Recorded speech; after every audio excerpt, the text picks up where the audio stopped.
Non, mais ça, c'est fou. Faut que je dise à Marceau. Marceau, tu sais qu'elle me dit que je suis choupette. Moi Moi, C'est choupette. l'intro de la vidéo. Non, on annule. On annule, ok.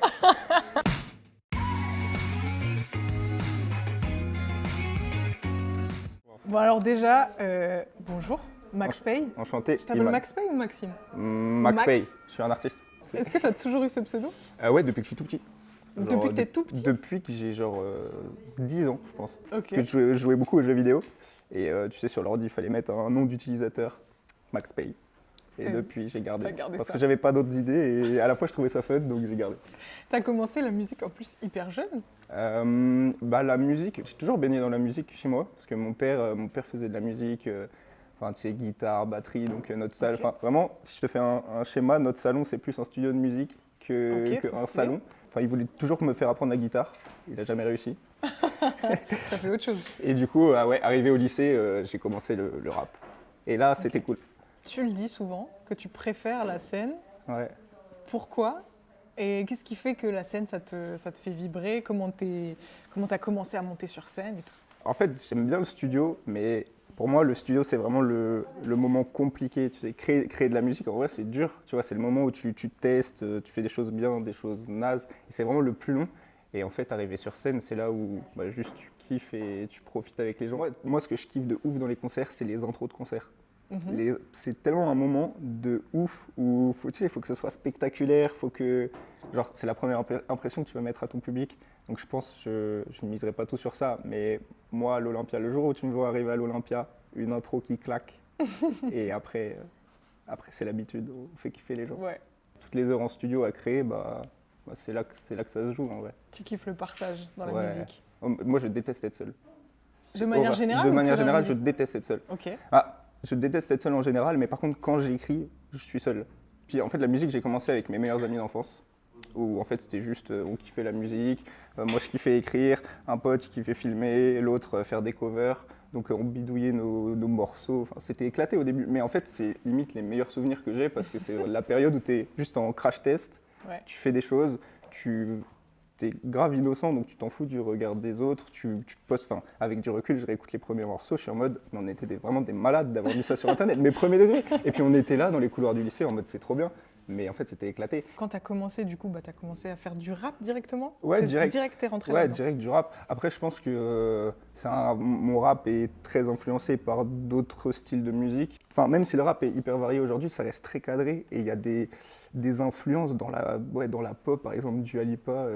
Où je me dis, waouh, ils s'en foutent, ils font des shows, c'est des trucs de zinzin. Enfin, même ce côté hyper good vibe, tu vois, moi je trouve ça trop bien. Est-ce qu'il y a des artistes avec qui tu kifferais collaborer ou dont t'aimes de ouf la vision et avec qui t'aimerais vraiment travailler, quoi? Moi, mon truc, c'est vraiment la scène, c'est là où je kiffe le plus. Et je pense que moi qui ai beaucoup suivi depuis que je suis jeune Big Flo et Oli, par exemple, Ok. et ben, en fait, je pense qu'ils ont beaucoup influencé l'artiste que je suis sur scène parce que je pense qu'on a des valeurs assez proches, une énergie qui se ressemble.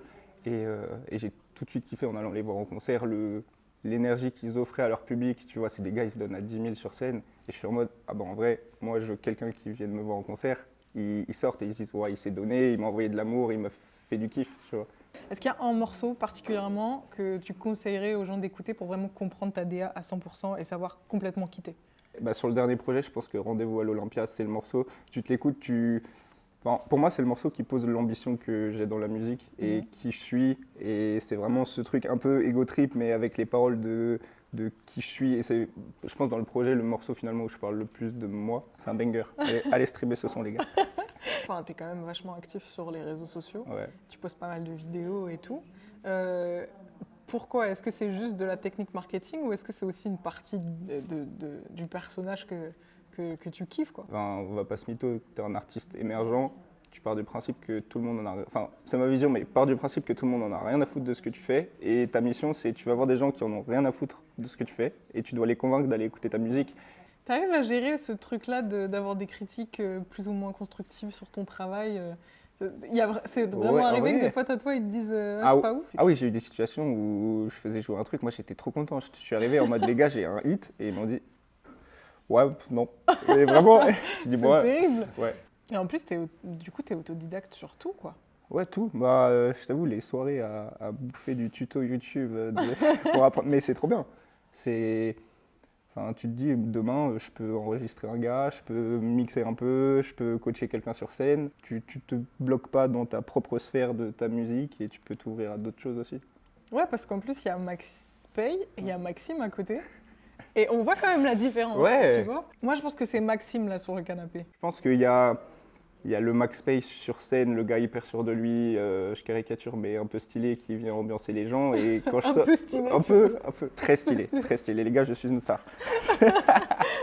Non, mais je pense être une personne très solaire. Et cette musique Bonne Étoile, qui est ma musique qui a le mieux marché, qui est une musique carrément triste, je l'ai faite dans mon premier projet. Et en fait, je me suis dit, c'est bien, tu as montré ta facette hyper solaire, tout ça. Mais c'est vrai que la musique triste, je pense, a tendance à plus toucher les gens et à plus accompagner les gens. Et c'est pour ça que je m'étais dit, vas-y, petit challenge du premier projet, je vais essayer de faire ce genre de musique, un truc que j'avais jamais fait.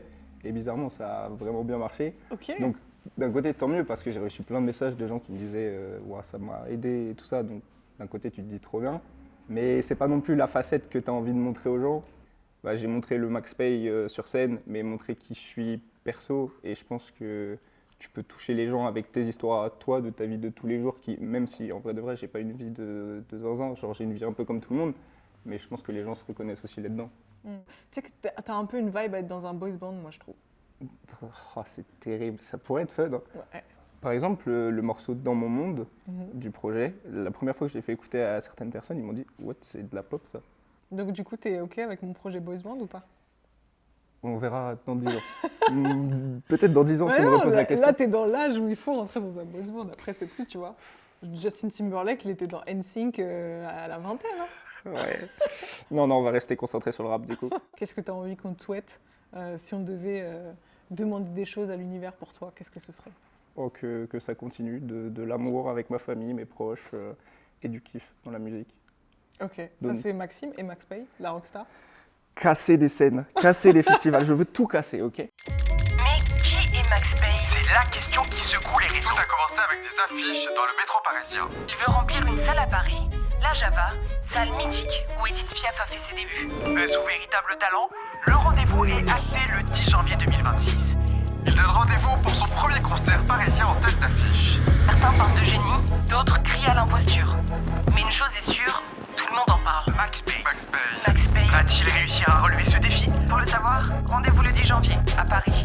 La billetterie est ouverte, on va le faire ensemble. Merci à un Kawa sur place, le café excellent, c'était vraiment du café. Concentration. Un exercice de... Tu veux qu'on fasse 30 secondes de méditation? Ah oui.